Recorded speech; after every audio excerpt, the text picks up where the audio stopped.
No, I listen to one of Staley's section. Oh, okay. Yep. And he goes right into it. Oh, really? Yeah, it's But he talks about Hanukkah. He goes, Yep. Yeah, it's a Hebrew holiday. It's if it wasn't for Hanukkah, we wouldn't have Yeshua, so there wouldn't be any Christianity. So all Christians should be blazing a trail. Yeah.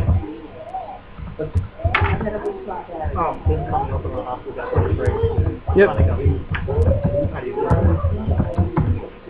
Come along to our Hanukkah party this year.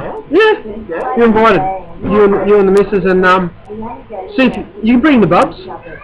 You might prefer it if you could get a babysitter though, but yeah, bring the bubs if you want. But yeah, just come along. Best way to learn is to watch. I can tell you, and you and your wife are invited over to our house any Friday night you want, and you can see how we do Sabbath. Oh, really? Yeah, so whenever you want, just let us know. Give us a heads up, and we'll show you how we bring in the Sabbath on Friday night. Yeah, because I read your comment, and I thought, yeah, you're so right. The kids are going to hate you, because if you're going to take Christmas off your kids, which really you should be doing, and you're not going to be replacing it with anything else, then that's slack. Because you grew up with Christmas and you had a great time, and now you're just stealing from your children and not replacing it. And the idea is that Hanukkah is a billion times better than Christmas anyway. It's 8 days, yeah. The tradition is you give them a present every day, and then on the last day you might give them a bit of a good present, because we don't give them a deal breaker every night. We'll give them something little, and then on the last day we might get them something nice. You know, so there's that anticipation. But we'd light the candles every night, and after we light the candles and say the blessings, then we'll give them a gift. And it's like the chocolate on the Hebrew letter. It's like the incense of the Torah scroll. They listen to the bracha, listen to a short teaching on Hanukkah. Here's the present. Oh, look, I got a present. You know, you don't give them the present and then expect them to pay attention. Yeah. All right, we ready, gang?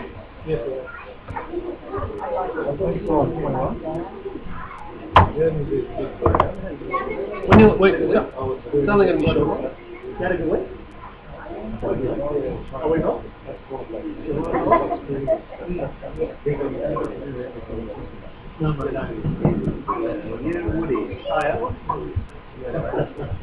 Yeah. No, it's oh, yeah. We have to send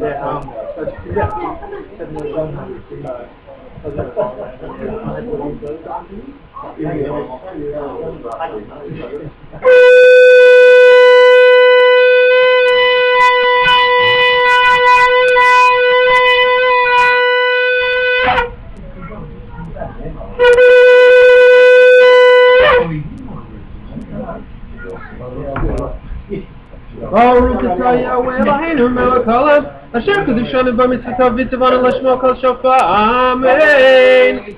Blessed are you, Yahweh Elohim, King of the universe, who sanctified us with His commandments. That means He set us apart with His love deeds, and He's called us to hear sound of a ram's horn, to hear a particular sound, but also to hear a particular sound coming out of a particular instrument. Not very many people outside these four walls know the significance of the ram's horn and recognise that sound is noise, it's a monotone call. You guys do. You're blessed. If Yahweh set every one of you down, and me included, and showed you all the blessings that He's given you, just even up to now, you'd probably leave traumatised with joy. So we've really got to sit down and go, you know what, I've already won. I've just got to hold the course. I've just got to hold the course. Baruch Hashem. Alright, Baruch Hashem Yahweh, yes. We're still in Acts 21. I'm so sorry, but I am enjoying doing it in bite-sized chunks. It means I can go much deeper. Amen. Now, let's have a quick overview of the Book of Acts. The Book of Acts is written by Rabbi Silas, Rav Silas. Rav Silas was a Jew, he wasn't a Gentile. And we're going to actually find out in today's little teaching a big reason why we know Luke was not a Gentile. He wrote the Book of Acts as a letter to Abiyahu, which was a high priest of the day. And what would a Gentile be doing, writing a letter of how the faith operates to a high priest, to a Jewish high priest. It'd just be unheard of. So that's another support that we know that this guy was Jewish. And he also wrote Luke, of course, and Acts is like a sort of part 2 of Luke, if you like. And so far we are looking fairly heavily at one of the most dominant apostles in the Netzrim Ketuvim, the writings of the Nazarenes, and is Shaul, otherwise known as Paul, or Paulos in Greek, which means short or midget. So whenever you call him Paul, you're referring to him by his slang name, his nickname, which is the midget. So just bear that in mind. So we'd rather call him Shaul, which was his Hebrew name, and that's how King Messiah Yeshua addressed him on the road to Damascus. As the text specifically states, he addresses him and spoke to him in Hebrew, not Aramaic, not Taiwanese or Indonesian. He spoke to him in Hebrew. So this is the Hebrew dialect is the native tongue of our nation. However ruined it's got and out of place and out of whack it might be now. We know some pagan things have crept into it, but it's the best of sort of got it at the moment before it's completely purified and washed clean. Baruch Hashem. Now, last Sabbath, Shaul is going back. I want to set the scene. Shaul is going back to Jerusalem, and he's received from the Spirit imagery and prophecy of him being captured and harmed by the Jewish authorities. And his friends, his disciples, have also seen this same vision, and they've also been getting the same inklings from the Spirit. And they've pleaded with him not to go. They're saying, don't go, you're going to be captured, you're going to be put in bonds, and it's not going to be a good time going back to Jerusalem. And they've both received the right revelation, all demographics, both disciples and Shaul, but these guys are letting their love for Shaul go override Yahweh's word. And we saw that with Peter. Peter says, you will not be captured, you will not be hung out to dry, you will not be killed. And Yeshua says, Hasatan, get behind me.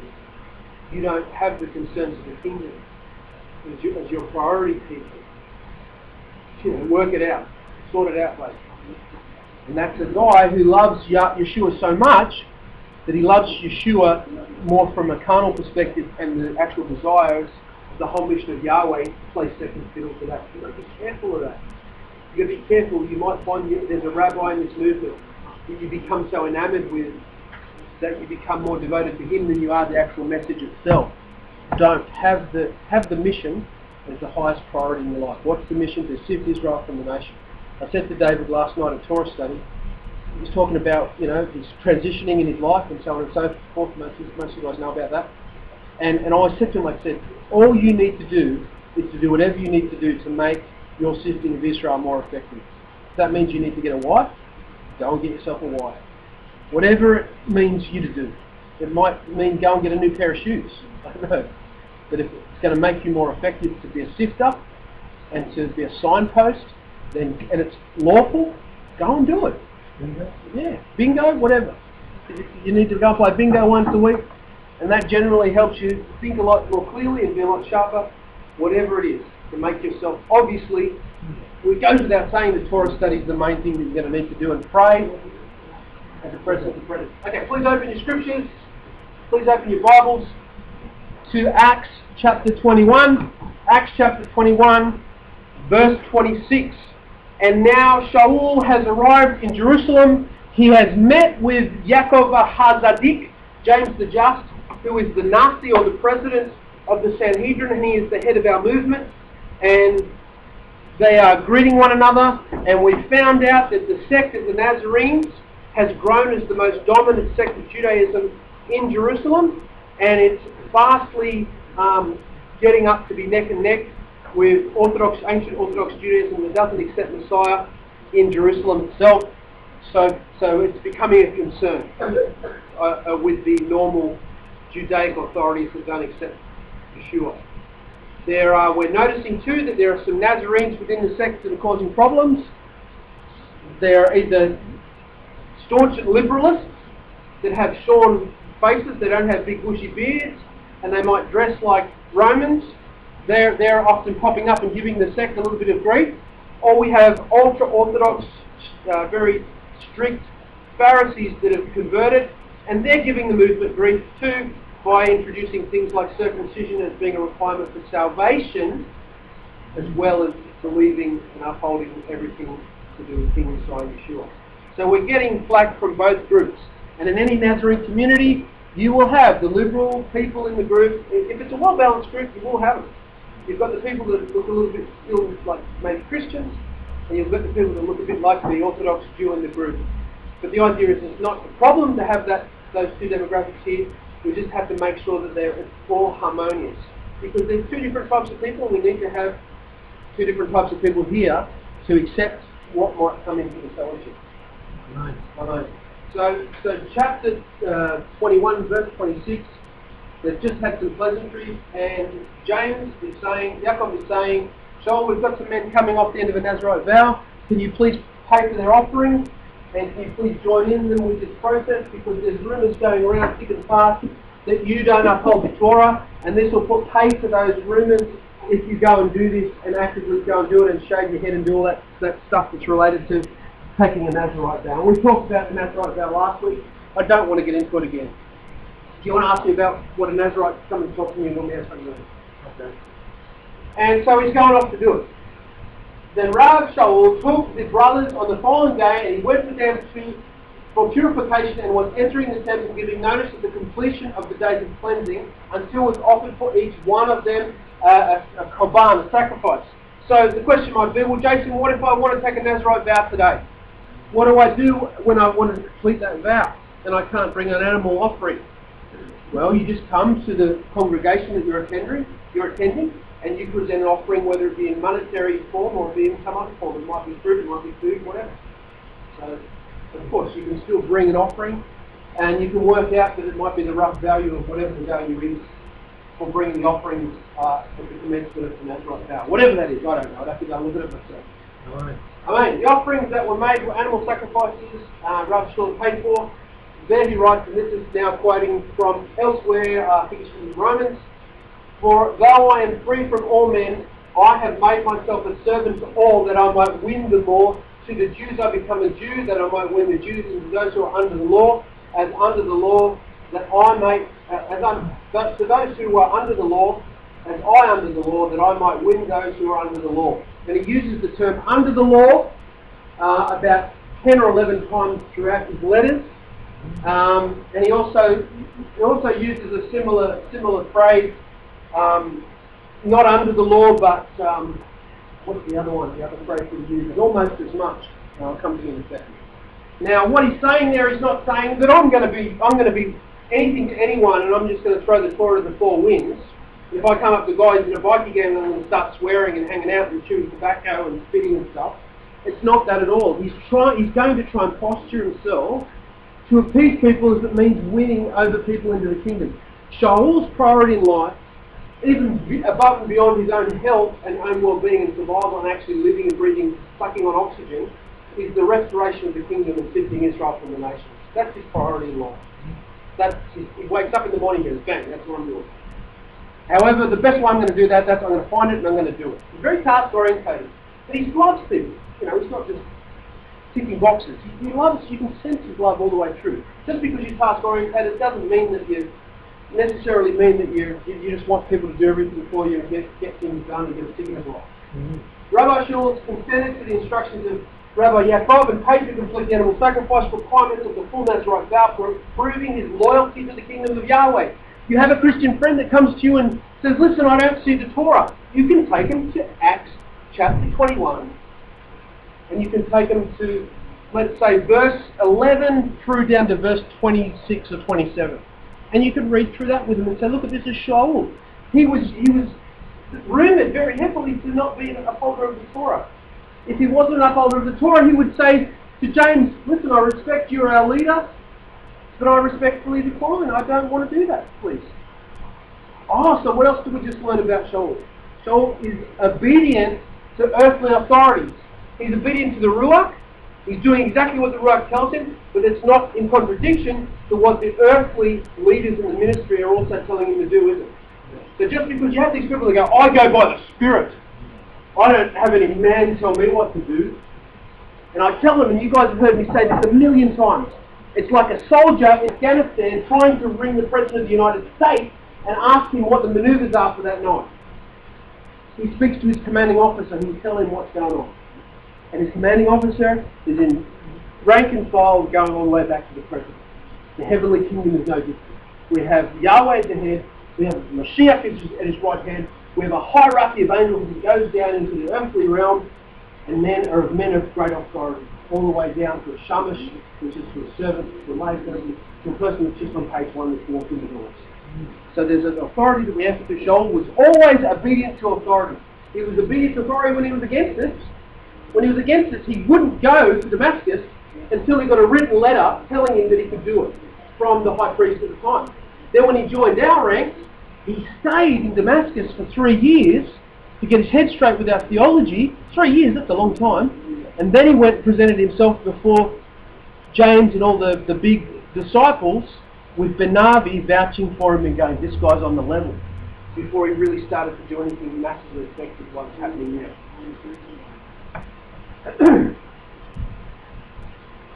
Now when the 7 days were about to be completed, unbelieving Jews from the province of Ephesus, so he had, remember the Jews that gave him problems in Ephesus? They've, some have already got there, some have followed him from Ephesus, and they're going to still be a thorn in the side in Jerusalem, in beloved Jerusalem. Having seen Rav Shaul in the temple, they were stirring up the multitude, and they laid hands on him. Verse 28, crying out, the brothers, sons of Israel, help us! This is what they're crying out to see if they could rouse them up. This one is the man who is giving lessons to everyone against the Torah of Moshe. And this representation of the holy, and in addition also he brought Greeks into the temple and has defiled the holy place, or the house of Yahweh.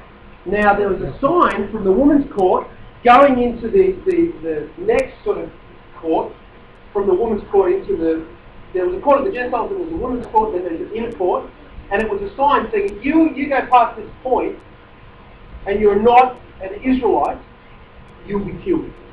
And Romans couldn't even do that. A Roman soldier wasn't even allowed to go in there unless they got special permission. And that was one of the things that you could be killed for without the Jews having to consult the Romans, because remember that the Romans are an occupying force.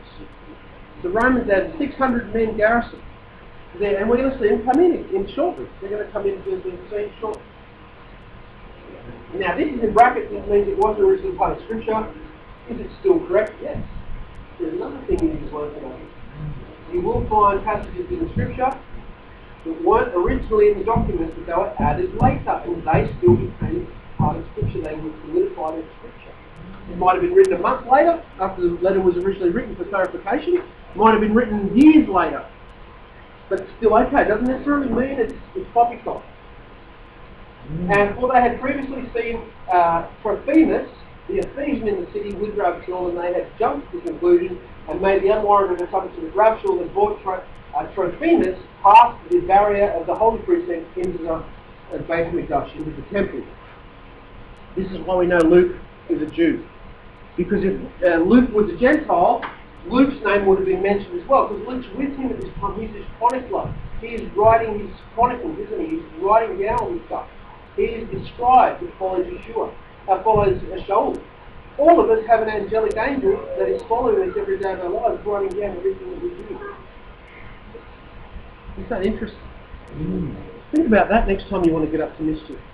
You've got an angel that scribes right there. Another thing worth having a look at, and this always makes me. Amos 4:3. He recounts to a person what were his deeds. So it's very important we act in such a way that everything we're doing is being done before a cloud of so great a massive witnesses. And the whole city was aroused, and the people rushed together, and they seized Rav Shaul, and they were dragging him outside the temple, and immediately the doors were shut. So the Hellenistic Jews from the Roman province of Asia, now Western Turkey, were in Jerusalem for the feast of Shavuot. So we know it's Shavuot at this time. That's showing that, why there's so many people there. That's one of the pilgrimage festivals. That is one of the high holy days. If there's a temple, we're obligated to go there if we can.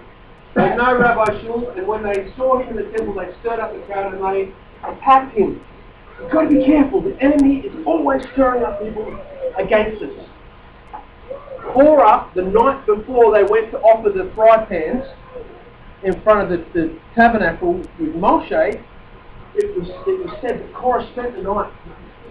Come and join my side. Come and join my side. Come and join my side. So the enemy is constantly going around and trying to find people that will come in and testify against you. One of the things I pray is that the mouths of my accusers might be diminished or silenced. So may the multitude of my accusers, may they dissipate away.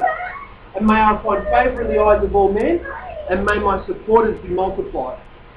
Because what we do with our Christian mindset is Yeshua just trumps everything, and everything just becomes a blur. We just get this Yeshua, like super magical Yeshua mind on, and everything we just don't care. I've got Messiah, I just don't care about anything else. He's my advocate, he's going to do it all for me. And in an earthly court of law, even if you had the lawyer that got O.J. Simpson off, you've still got to be involved with the lawyer and communicate with them and help with preparation of the case. You're who the case is about. And so it's no different with the heavenly court. We need to be able to do whatever we can to help that process. Yahweh wants to do everything he can to get in the kingdom. He's not trying to do everything he can to get you out. So he's the best judge to stand before, because he wants you. He wants every single one of us. And here it is. Here, any foreigner who passes the point will be responsible for his own death. This was the one offence for which Jewish authorities could execute blah blah blah. You already know that, I've already told you that. They felt they could attempt. Okay, so what they're trying to do, Ephesus was the chief city of Asia, and the Jewish community knew Rabbi Shaul and his friends. In the Jewish capital of Jerusalem, they felt they could attempt against Rabbi Shaul what they never would have tried in Ephesus. Much of the city would have been in the temple on this day. Because they're in Jerusalem, they're kind of in the place where it all happens. They thought, well, we're going to be able to get a mob of such a multitude of people, and we're really going to be able to hang, draw, and quarter this guy. So we tried to do it, and the Ephesian authorities says, well, we don't care. We don't care if you guys have an argument.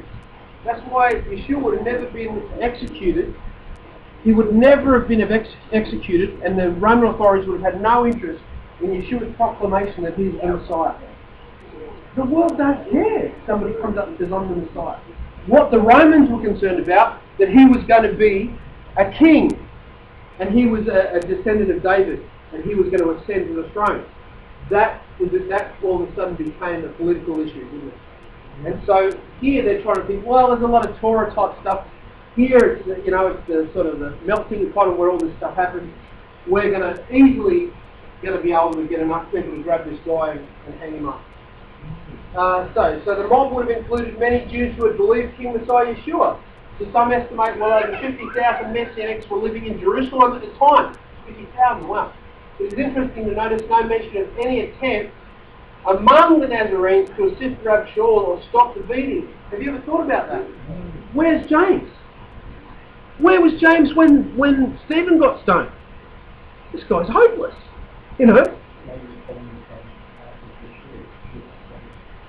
But he hung around. He became nothing after Stephen was stoned, like legitimately. Already he was allowed to be in the chamber of hewn stone and sit on there in the top seat.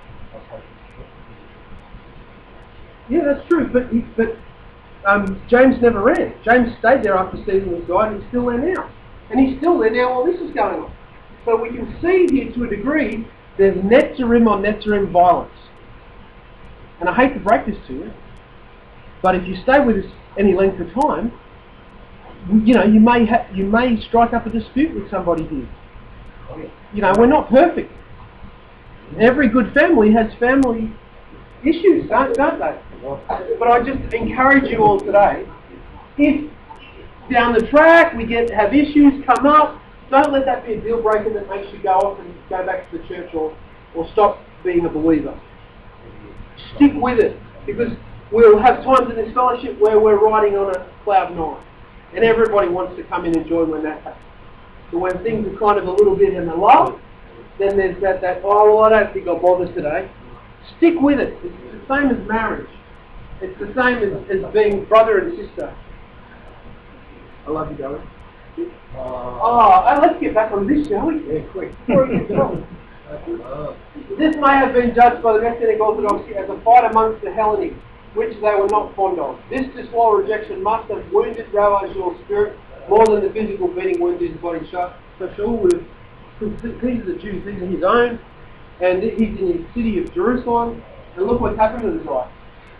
It's not really a royal welcome, is it? Started out okay, but now look what but he could see it coming. His disciples could see it coming. The mob wouldn't kill Rabbi Shaul in the temple, so they dragged him out of the court to the Gentiles. The court of the Gentiles, the doors of the court of the women were shut to avoid the mob desecrating the temple. I can't remember if the court of the Gentiles was first or not. I have to look at that. Doesn't say that. And while they were trying to kill him, a report went up to the tribune. Is it the first one? There you go. It is, yes, of course. Of the Roman cohort, that all Jerusalem was in uproar. Okay, in stepped the Romans. It's like a really bad place. At once, he took his soldiers and centurions and he ran down to them, and the rioters saw the Roman tribune and the soldiers, and they stopped being soldiers. They go, oh no, the occupying forces here. Oh, we can't kill the guy after all. Then the Roman tribune came near and took hold of Rabbi Shaul and ordered him to be bound with chains, and the tribune was inquiring who he might be and what he had done. Some in the crowd were shouting one thing and some another. It was mass hysteria. They couldn't really get anything. So they grabbed him, they took him away from the mob. Some of the crowd were shouting, where are we? Anything defiant because of the noise. He was unable to discern anything or get any knowledge of what was going on because of the noise, and he ordered him to be brought into the barracks. When Rav Shaul was on the steps leading up to the barracks, it came about that he was carried by the soldiers because of the violence of the multitude. For the crowd kept following and shouting, away with him, away with him! And just when he was about to be brought into the barracks, Rav Shaul says to the Roman tribune, is it permissible for me to say something? And the tribune said, Eleniski Inoskisi. Do you know Greek, in other words? Then you are not the Egyptian who recently stirred up the Interfeta and led out 4,000 assassins in the order. So Shaul obviously said, yes, I can speak Greek. And he's obviously speaking in Aramaic. When he's speaking to his people, he chooses to speak in what? Hebrew. And Rav Shaul said, Rav Shaul said, I myself am a Jewish man from Tarsus, Cilicia, a citizen of no significant city, and I ask you to allow me to speak, and we'll leave it there today. So, what's happening here? There was an Egyptian, I think I've got some extra info. Yeah, we've got one more slide. There was an Egyptian man that stirred up a big crowd of people. Joseph wrote, the false prophet from Egypt, this is not working, who gained a following of roughly 30,000, probably an exaggerated figure. The Roman governor Felix defeated him, but the Egyptian himself escaped. Most of the Messianic prophetic figures reported in this period gained followings in the wilderness, perhaps expecting deliverance to come like a new Exodus under new Moses. Being a citizen of Tarsus did not automatically make one a Roman citizen. Maybe Leucius thought Rabbi Shaul could clear up any misidentification with the Egyptian or some other temple assassin. So basically, what he was doing was superfluous because they knew he wasn't the Egyptian. They knew exactly who he was. They wanted to kill him. But the Romans thought he might have been this Egyptian guy that stirred up the mob. By speaking Hebrew, the language of Judaism and the Torah, the commander would probably not have understood what Rabbi Shaul was about to say. So, there you have it. That is the end of Acts chapter 21. And next week, Yah willing, he's going to be doing his big long speech. And this is make or break time for Shaul. We're about 55 we're in the 55th year of the Common Era. And so the temple's going to be destroyed in probably less than 15 years. The temple's going to... And we're going to have James the Just, Yaakov HaTzadik, Yeshua's half-brother. He is about to be assassinated. He will be assassinated in a few months. And it's cited that the reason why James, Yeshua's half-brother, is assassinated because he probably didn't do everything in the situation quite well with that. So it's important that we keep abreast of what's happening in the movement. Now we've got a congregation in Temple, Texas. That's where our founder is, Brother Rob Miller. What do we keep some idea of what's happening with those guys? There's an associate fellowship in New Zealand. Charlotte Torres important that we keep track of those guys. We don't all of a sudden find out one day that that congregation is folded. We have a small congregation at the Hellas Park, and it's important that we keep abreast how they're going. And if the congregation is struggling, I'd like to think as well. Yeah, we've got Thailand. They've got a pretty good congregation over there. And you can keep up with these guys on Facebook. It's amazing the one era that we live in now. It's not that hard to just hop on Facebook and see a post from one of the Thailand congregations and go, oh, cool. You know? And I'll post everything I can on Facebook. I'll post the Torah reading. I'll post what chapter we're up to in the Book of Acts. Any little tidbit of information that I can find that I think it might be helpful to people, I'll post it and I ask you guys to do the same thing. But, you know, we're all ministers. I'm not the only person here that might be doing ministry. Every single one of us are ministers. We minister in different ways. And you're friends with people I'm not friends with on Facebook. So, I'm only friends with Bruce. Oh, have you? Have you really? That's right. Alright, so are there any questions? And the questions don't have to relate to what we just looked at. Are there any questions in general? Do you have any questions, guys? Just in general pertaining to this faith? I know, Chris, you're fairly new still. You're sort of new to this, Jamie. You know, is there anything plaguing you? Is there anything maybe we've looked at about the Book of Acts that, you know, is new to you? We know that it's not a book setting up the church. I hope that's not a shock to you guys. Stop it, John, behave yourself. I do have a question. Yes. So, I still got like lots of friends and that who go to church and all that kind of stuff on Sundays and they're against a lot of the stuff in the Torah. Yes. And a lot of that stuff about Paul saying under the law, they'll argue against that phrase. So, can you just elaborate on that? Yep. Thank you for bringing that up because you just reminded me of the other phrase that he uses, works of the law. He uses the phrase under the law and he uses the phrase works of the law. Now in the Qumran scrolls that were found in 1948, among the scrolls was found a document with a reference of works of the law relating to halakha. So according to the Essene community of the belong to the scrolls that were found, they used the phrase works of the law as a halakhic phrase.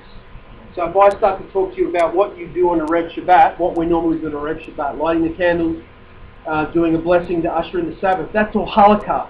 That's all the way you do it. You could say that's works of the law.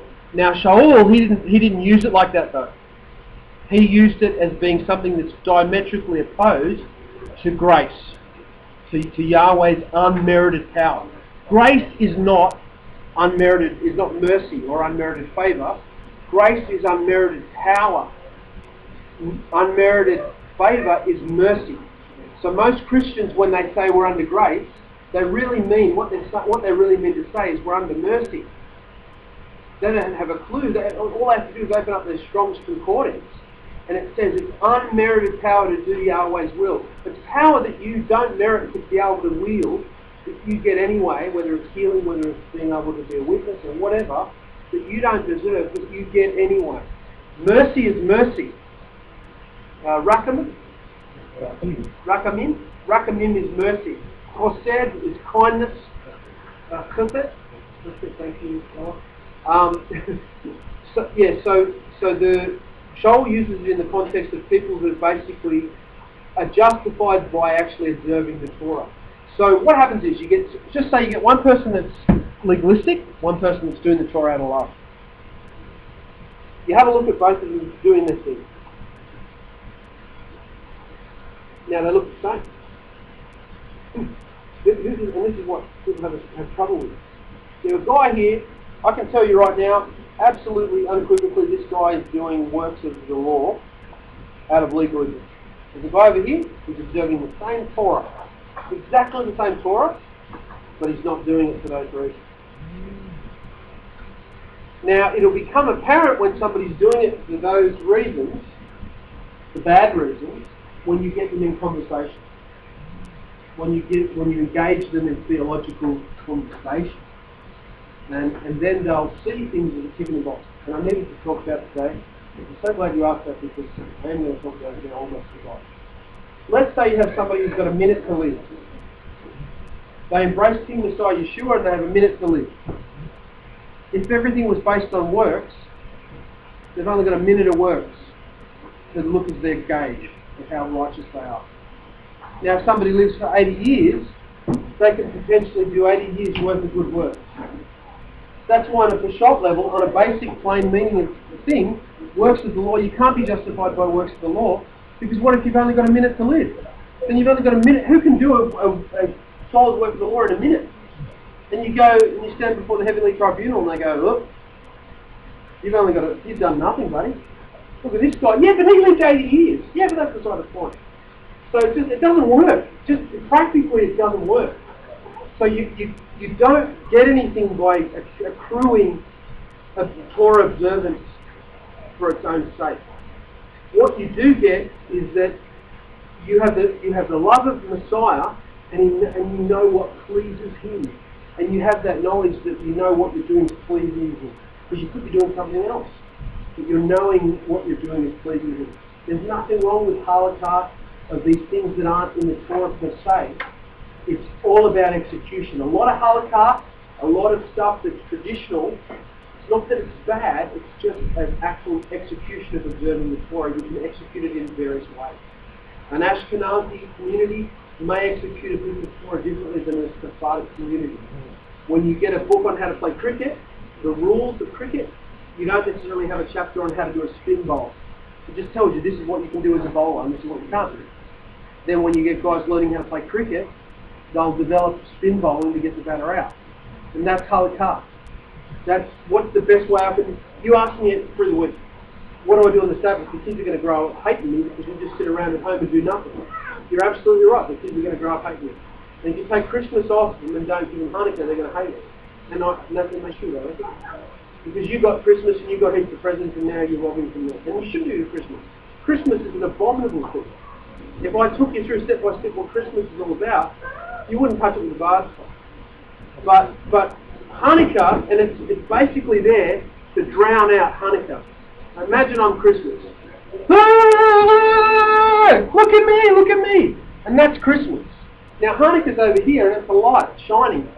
And a light that shines in a dark place is pretty noticeable. So Christmas has to just, it's doing a workout to try and get you to do it.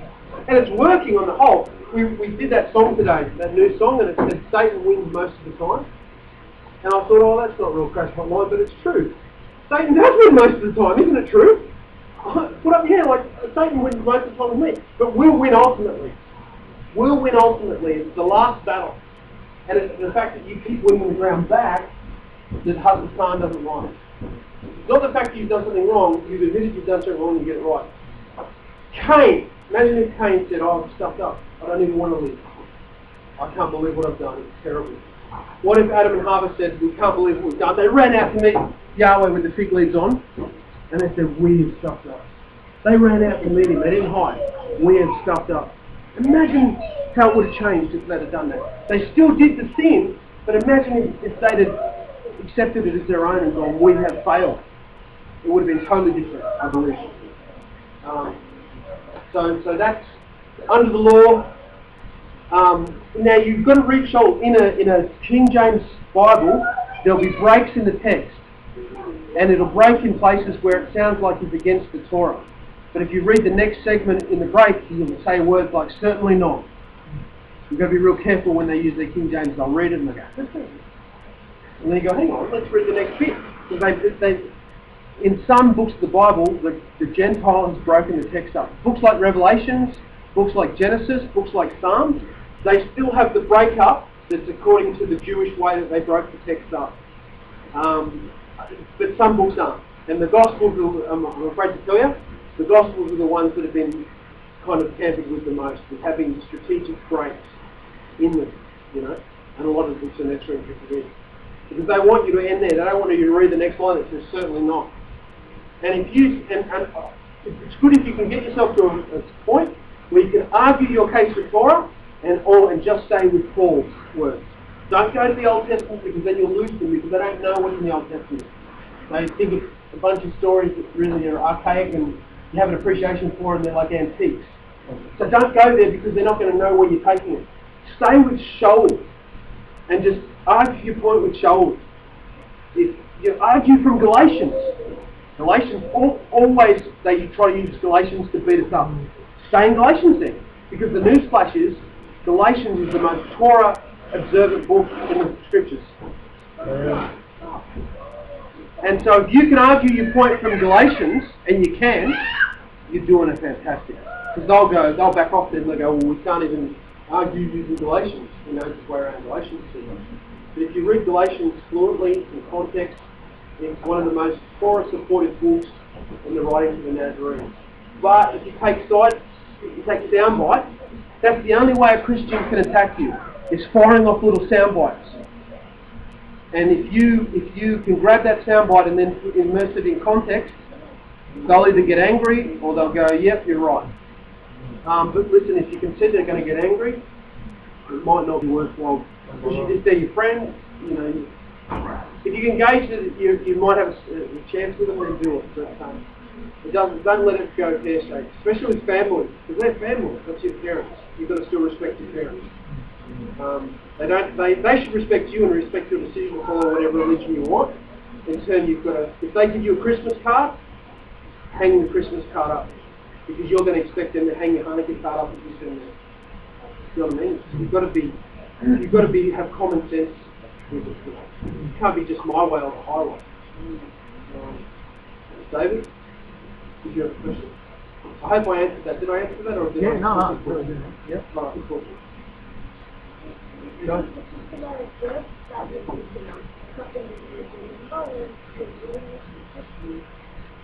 Well, we looked today. They have particular verses that they just throw at you. Yeah, Isaiah 8:26. Was not. Ephesians. All right. Where's the Bible? Ephesians 2:11. Sorry. No. Stop. Where's the Bible? I don't have a Bible.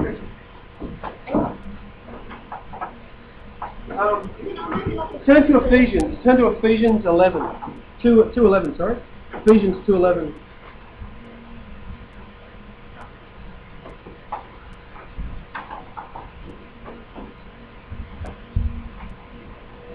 Find it if you do. Ephesians 2:11. Therefore remember that you once Gentiles in the flesh, who were called the uncircumcised by what is called the circumcision made in the flesh by hand, that at that time you were without Messiah, excluded from the citizenship of Israel, and strangers from the covenants of promise, having no expectation, and without Elohim in the world. What is that it's saying is that while you were a goy and you were uncircumcised, and it's going on to say uncircumcision in the flesh there, but it's not saying you need to be circumcised to say it. It's talking about past circumcision. But it's saying there, while you're a Gentile, you're without hope. So if you want to stay a Gentile, then you're without hope, according to that passage. It says here, at that time when you were Gentiles in the flesh, called the uncircumcised, without Messiah, so at that time you were without Messiah, excluded from the citizenship of Israel. I didn't know that I had to be a part of Israel. I was in the church 8 years and I never knew the significance of being a part of Israel. In fact, they teach the opposite. They teach you've got to be a part of the church. And they haven't tampered with a lot of the scripture. Now go to Romans 3:1, which Carmel read. Sister Carmel read. Yeah, sorry. That's the Catholic teaching. That's the church. Yeah. It is. It's the mother. Replacement theology. Replacement theology. No, the Roman Catholic Church teaches there's no other religion than church, which is the Catholic Church. So the Catholic Church put their teaching in so-called what's the other word I use now? Not the word mate. It's Catechism? no. What do you call the other? Again, it's not a religion, it's a faith.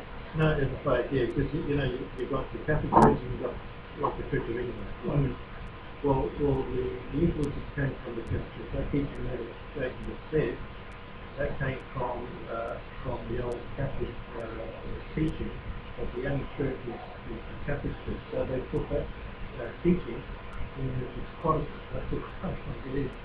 So the Protestants adopted the teachings of the Catholic Church, the three harmonies, and Antioch.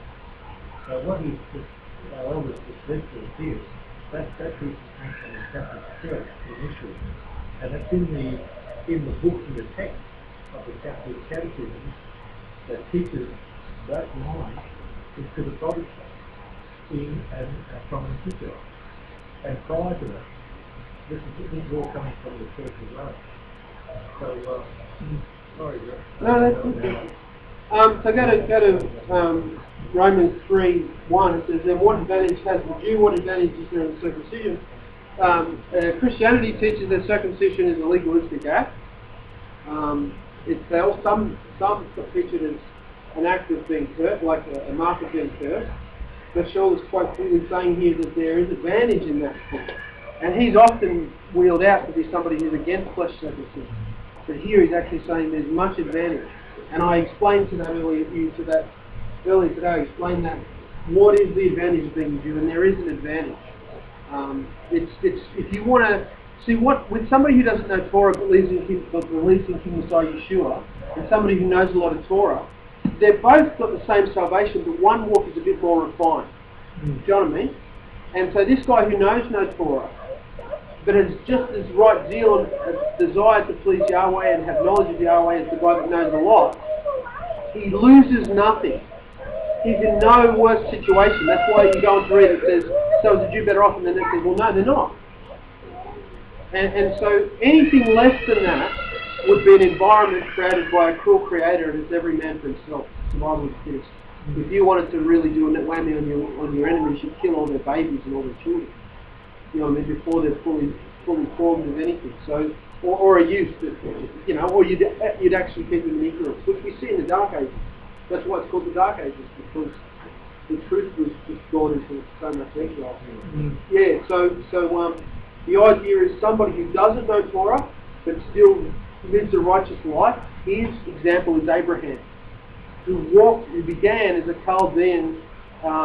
He was a Chaldean nobleman who owned a lot of shepherding sheep businesses. And so he started out with very little knowledge, nothing. He started hearing voices when he was out tending his sheep. And so then he grew from there, and then it wasn't until the end of his life he became circumcised, and he started to become more refined. So he's also the example for the Orthodox Jew is him as well. He's all in all. So where we go back to Abraham, the Jew goes back to Abraham, and he's the model for both the liberal and the Orthodox. So we don't poo-poo on the Orthodox, and we don't poo-poo on the liberal, the person who wants to be liberal. We've seen Stephen was a liberal Jew, a Hellenist Jew, but he was still righteous. And you'll see the reason behind that is a lot of people are in different walks. If the Prime Minister of Australia, who was he? What's his name? Yeah. If he wanted to be a Nazarene tonight, he'd have to sort of stay still in his office, wouldn't he? So because of his responsibilities, he wouldn't be able to do everything that you might be allowed to do and I can do. So I love being in my situation because I didn't have to really give up anything, really. So I have to give up Friday night and not go out Friday night. But you're doing something else. You're going to be doing something else Friday night anyway. It's better. Better to do with the family and do it home, on that night. But yeah, that's the idea. So hopefully we've learned had a few revelations today in that, well, yeah, of course, the works can't work. It can't work practically. Even if you want a religion that is by works, it wouldn't work because you're constantly, your day becomes a video game. Every day it's a video game. And you just, like the Mario Brothers, you're just getting points. You play a video game, you get points for your grind, you get another life, and you're going through screens.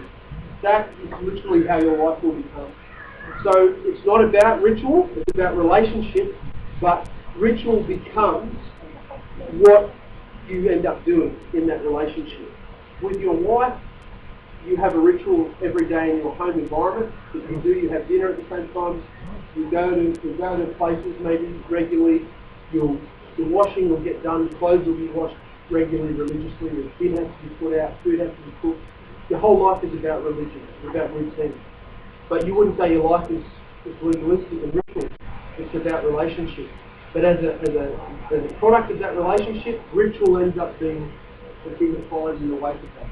So you don't want to go ritual first and then hope the relationship will tack onto that. It's relationship first, and then it just happens to pattern out that you do observe ritual. You do become religious, but it's not about being religious, it's about relationship, and that's what you found doing. And I said to somebody a while back, if you had to apply first aid to somebody every moment of your life, the Torah would have it that you don't have to observe any of the rituals. Because from one moment to the next for your whole life, you're actually helping somebody out, applying first aid and administering help. Not that that would ever happen, but for argument's sake, because it did, this person is continually walking step by step, helping people out because he has to. He's observing Torah just as much as somebody that goes to the temple and brings offerings and does all the rituals. Because remember the story of the Good Samaritan. People don't ever understand this about the Good Samaritan story.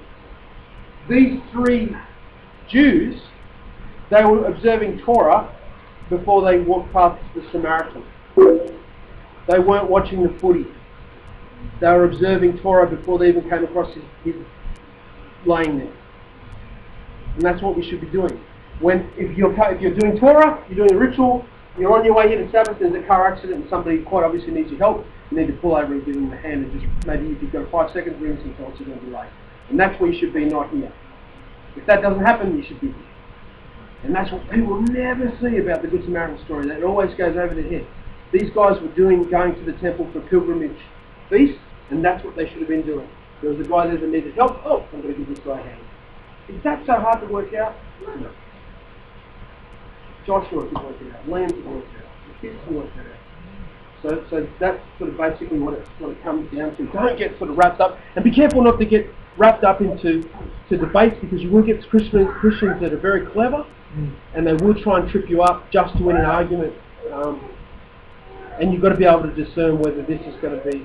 You can drop a few things, and just because you might not convince them there and there, they might go home and have something to think about. And who knows? In 5 years' time, they may come from something they remember you saying 5 years ago. So don't beat yourself up if it doesn't appear that it's having an effect. Don't waste your time talking to somebody that says that they're a heathen or an atheist. Why are you wasting your time with that person? Just go, oh great, excellent, cool man. They're saying they're an atheist. Maybe it's a cry for help. Maybe they aren't really, but they are crying for help. And if you discern that in the spirit, sure, talk to them. But if somebody's going to say, oh, I'm an atheist, you go, fantastic, no, that's excellent. They have a religion. But there's no point trying to convince an atheist. Like, you're better off talking to somebody that... Not better off, that's the only person you should be talking to. It's like trying to get fish without a net. Or fish that aren't even in the sea. An atheist is like a fish that isn't even in the sea to get. And if you've got somebody swimming in the sea, it's trying to, it's in amongst it. An atheist isn't even on the program. Unless you can discern that they're not really an atheist, they're just wanting attention. It's like some people say, well, I'm bisexual. They're not really, they're just saying it to seem interesting. You know what I mean? So you've got to be able to discern that. So if you're at a party and you want to talk evolution with somebody, sure, if it's going to make your night be interesting, because other than that, you'll be looking at a wall and not talking to somebody, of course. Right? Yes. Yeah, you have to think about it.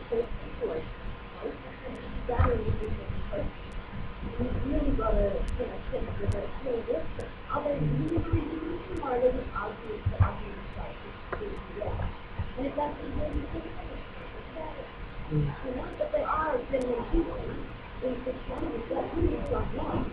That is really good. People also so you really go and not raising that we just had Sue. She's a member of our fellowship, or she's somebody that's come into the Nazarene faith, and she's met with us in that.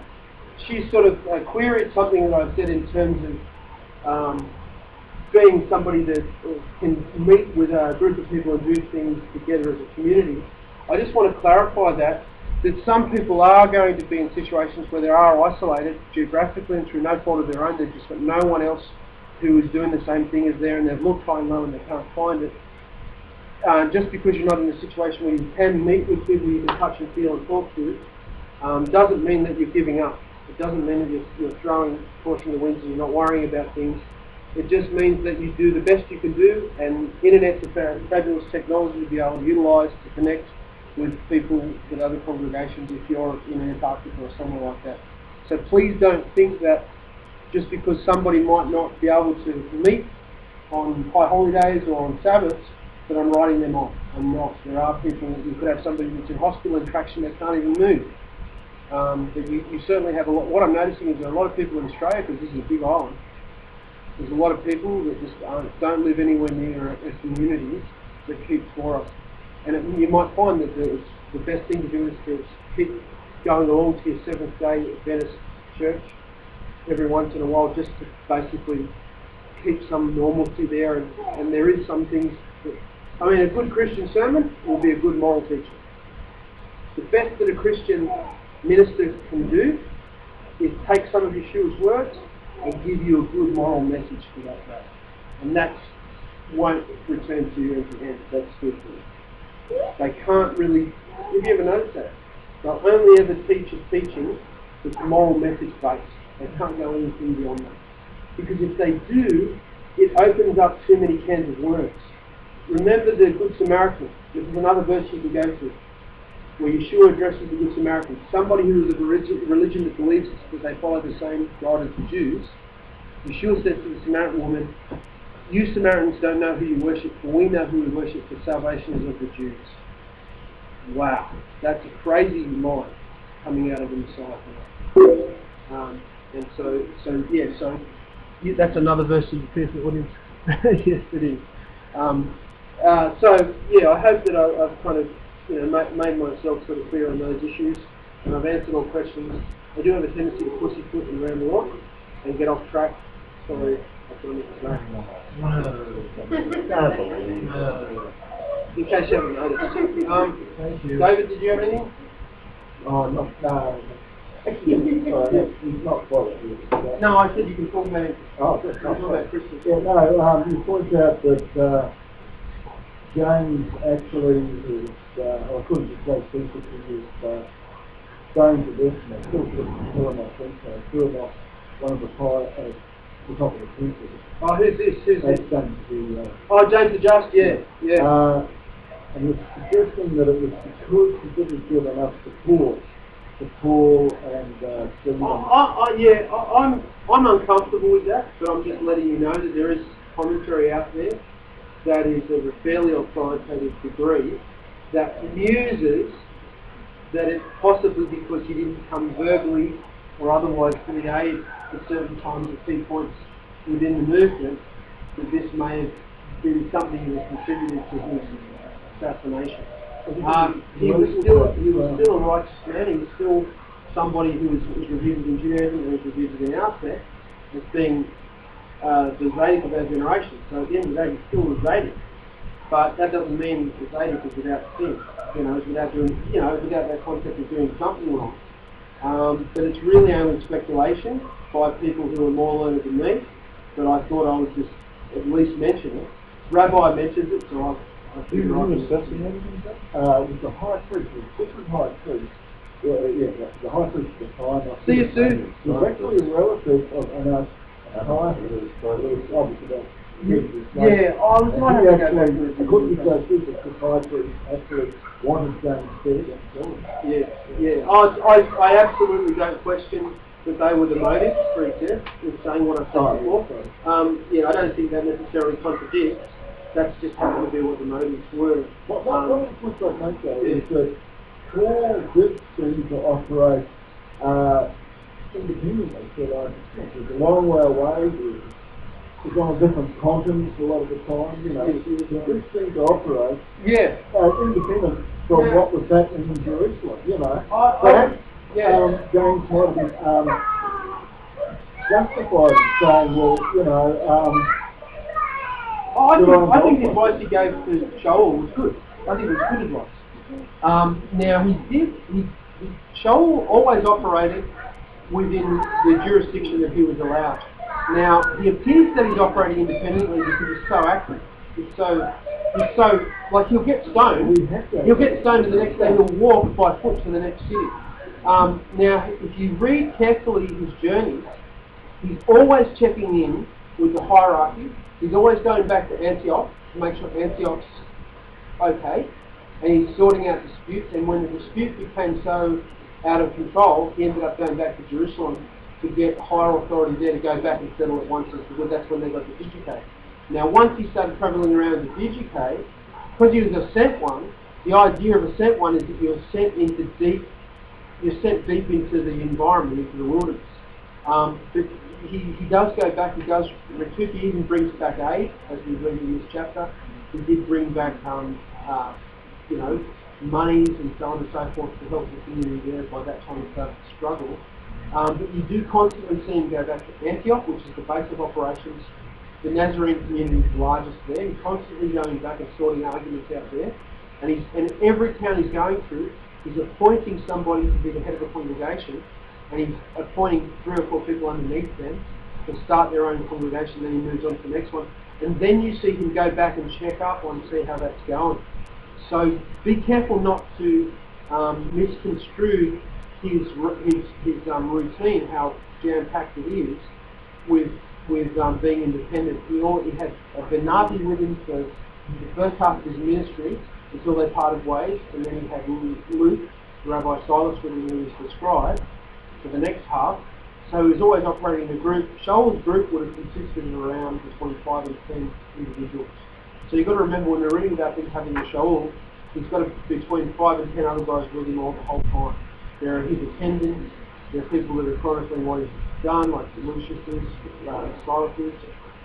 So it's not just Shaul sort of operating on his own. He's got Timothy with him. You'll hear the names mentioned every once in a while.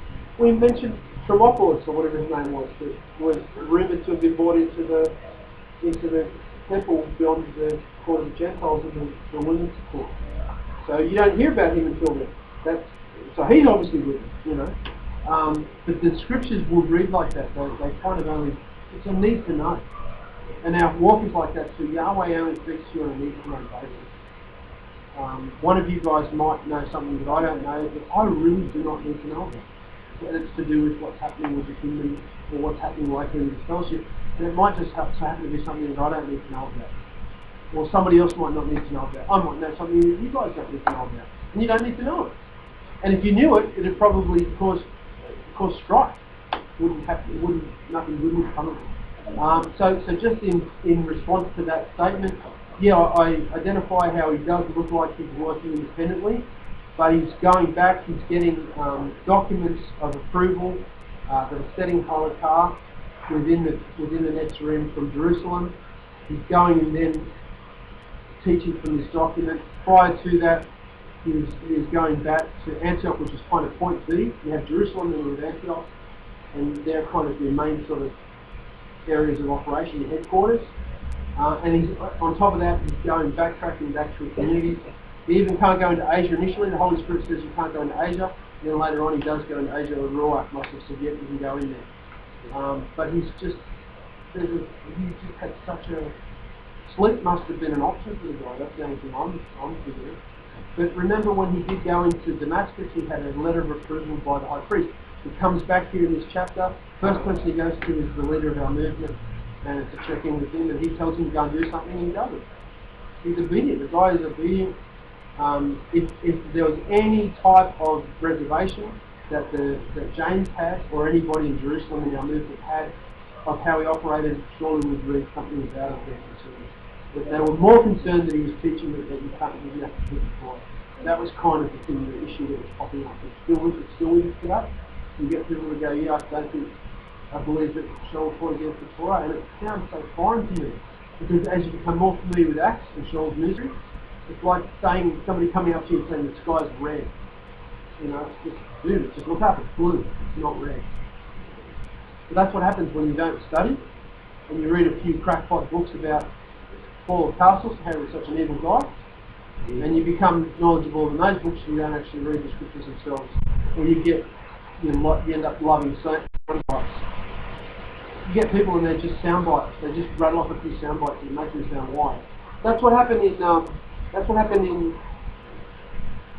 one of the forums that Shaw went to. They just would get people in the market and they'd listen to things and then they go and repeat the bits because it sounds interesting. Like my wife said to talk about something about America today, and I could have sounded really interesting and rattled off a few things. Oh, America's on the brink. But you guys probably know more about it than I do. But you know, it might sound interesting. Yeah, but I don't want to get up here and just kind of make you go, ooh. You've got to get stuff that you can actually, I know what I'm talking about and you guys can absorb it. It doesn't always work like that, but we do what we can. We're going to eat. I'm hungry. Are we good to finish? I'm happy to keep answering. Thank you. Thank you. Thank you so much. Thank you. That was a blessing. Thank you, Jason. I really appreciate it. Oh yeah, cool. Thanks, Brett. God bless you, Jason.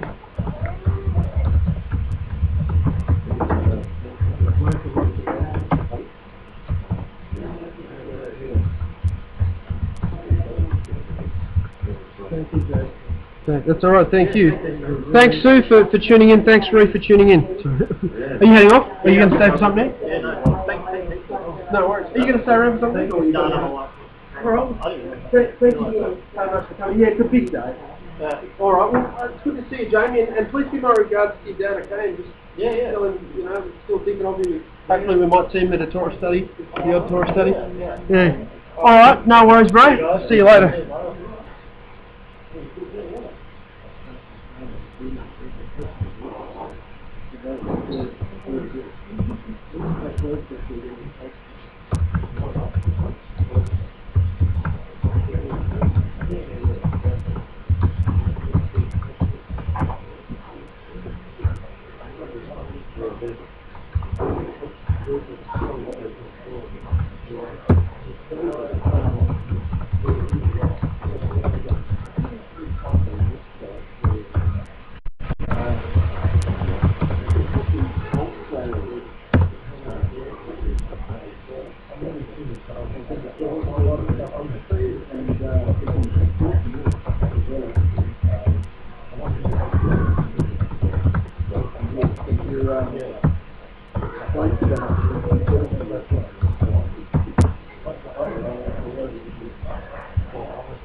Thanks, Rui, for tuning in. I hope you enjoyed today. I hope that you got something out of it. We miss you too. We miss you so much. And I'm just so glad we've got you guys there as well. And you're a real example to everybody every single day, guys. And we just really appreciate you tuning in so faithfully to Torah study each week and Sabbath service. And I just wish you all the world of good and all the blessings that can possibly come your way. Have a really good Shavuot Tov and have a really good week, guys. I'm about to shut this thing down. I'm getting a bit tired. Shavuot Tov.